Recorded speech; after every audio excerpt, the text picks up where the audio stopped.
I have had a ridiculous amount of trouble recording this video. I recorded it once. I got a new microphone. Well, I didn't get a new microphone, but I got a dongle to connect a mic I had to my phone, and it was all echoey. And then it kept shutting down because I didn't have enough storage. And anyway, here we are. This is also the reason I'm sharing that is because there was also a lot of resistance. More so the first time I recorded, was feeling a lot of resistance to even recording this message. And so I knew that this is a collective that has a lot of resistance to love. For whatever reason, there's some sort of pain that you've experienced that you want to avoid. And it's so you feel the call. I think you subconsciously and intuitively, you know that you're being called toward love, but you're avoiding it because you don't want to experience that same pain again.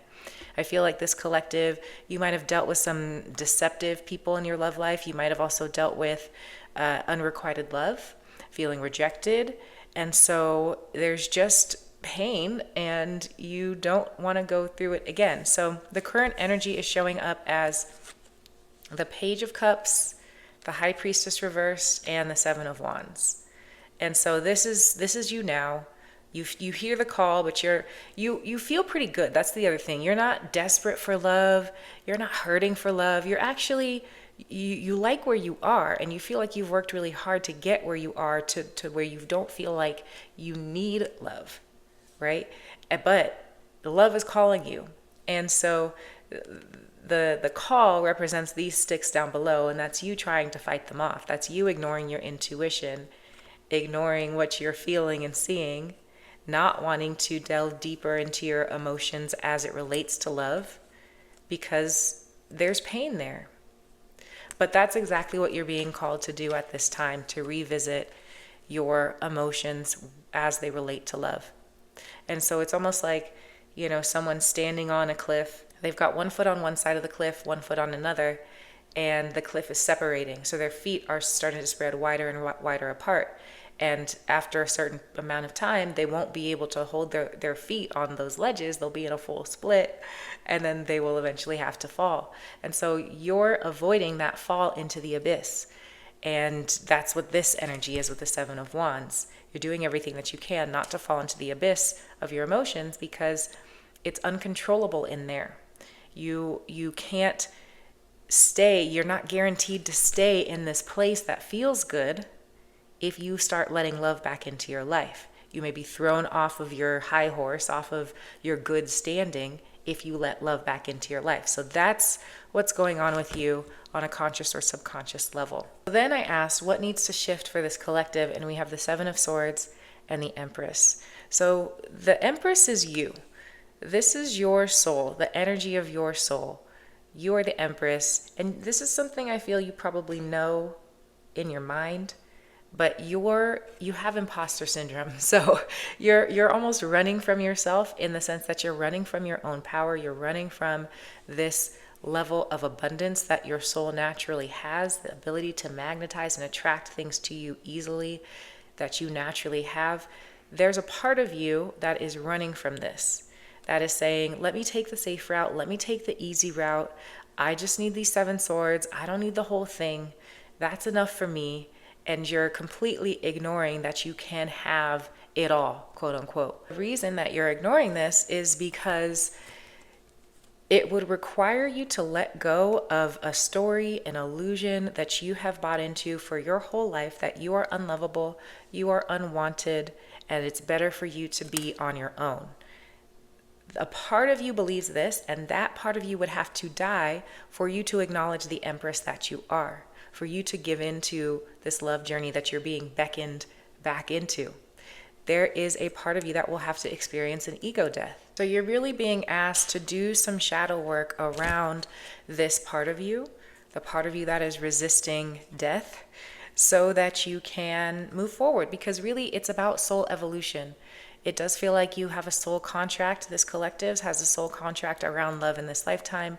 This is something that you came here to learn, to experience, and it really is a test of your faith as well. I've seen the movie Heretic, which is, I've not seen it, but in looking it up online, it's about being tested on your faith and being tested about what is real, what what is an illusion. If you give in to this part of you that wants to continue to stay safe and just believe it's not going to happen for you, if you give in to that part of you, you are failing the test. You're failing the test because you're not holding on to that faith that there is something for you in love.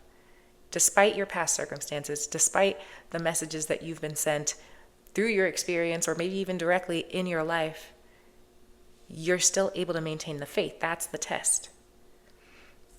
We also have the card Burden and Unlimited Possibilities. I feel like this represents a mindset shift where before you were looking at, your love life as a burden, maybe as something that you have to figure out, something you can't figure out, something that you're tired of, something that exhausts. I've been trying to record this video.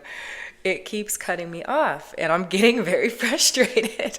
And I feel like this is the energy of this collective is when you do try, it doesn't work out. And so you get more and more frustrated every time that you do try. So you've gotten to the point where it's like, why even try? Why even try? I'm just going to be disappointed. So this is the burden that they're talking about. This feeling of just, if I even try, it's going to hurt. It's just going to end in tears. It's going to end in frustration. Why? Why would I even do that? So Unlimited Possibilities is saying to let go of the past, let go of how things have turned out before, and really offer everything up to the universe, to God, because you're not in charge of this situation. And I think the part of you that's getting frustrated is the part that feels like, why can't I make it work? Why is this always happening to me? But if you let go of that belief system overall and say, this is just part of my soul's evolution, this is just part of the lesson plan, God's got it all laid out, every single step. All I need to do is listen. All I need to do is follow what within me, what that's saying. And understanding also, two of the cards that came out, the egg and surrender. The egg is about everything comes from within. So understanding that the love you want, you create it from within. It's not reliant on your external circumstances. It's not reliant on the dating pool or the way people act in dating or any of that. It's not reliant on any of that. You're creating it from inside of yourself. And then the surrender card, I am in good hands, is saying leave it all up to God. Leave what happens in the external and the physical up to God. So when you're worrying about, well, what do I say back to this person? Or how long should I wait to respond? Or should I even go on another date? All of those little things, they don't matter. There's no, I need to figure out the right thing to do. That doesn't matter. Surrender all of that. Do what you feel guided to do and then let it all go, and understand that what you are actually creating, the love that you are actually going to have, you are creating that from within. So get started now. This is how you manifest. This is, if you practice magic or ritual, anything like that, scripting, this is what you need to be doing to create from within. Your spirit team is also saying when you look outside of yourself on this journey, you will feel lost. When you look within yourself, you will feel at home.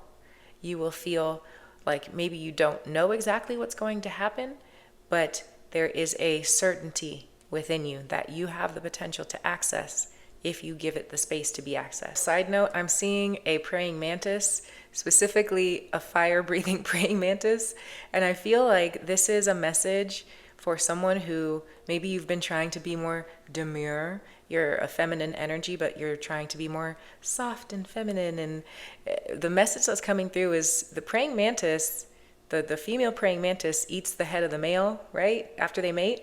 So you're kind of a man eater, I guess is what they're saying. But you, again, you don't see it. You don't see your power. You don't see this commanding energy that you have, and maybe even also the fear that you might strike into masculine energies, regardless of gender, that come across you. So I feel because you aren't seeing that, you don't know how to wield it. And so it's like when you encounter someone else, it may just go up in flames or end very quickly because you haven't mastered your own power yet when it comes to this. And part of that is because you're trying to hide it and trying to be something that you're not. And so that's why this is coming through, is to remind you that you're a praying mantis that breathes fire. And that's the type of feminine you are. Very Venus and Aries or something like that. You might have Mars and Aries. You might have a lot of fire in your chart. Learning to embrace that more fiery aspect of your feminine nature, that's going to be a very big part of your love journey as well. Along with that, two cards that came out are Answer the Call and Share Your Voice. So For people who feel like your career is somehow connected to your love life, this is the case for this collective.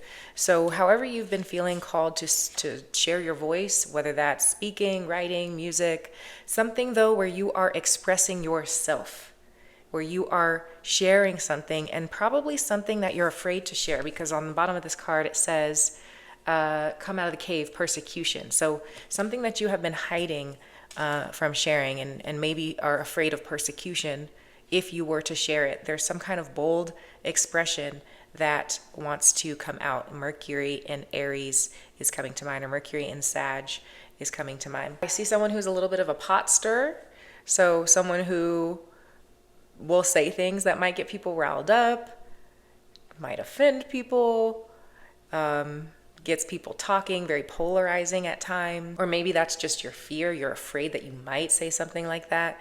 But you're really meant to let go of that fear and to be a little bit more bold with what you choose to share. Now that I've acknowledged the frustration, the reading is flowing a lot more easily, and I haven't been stopped once.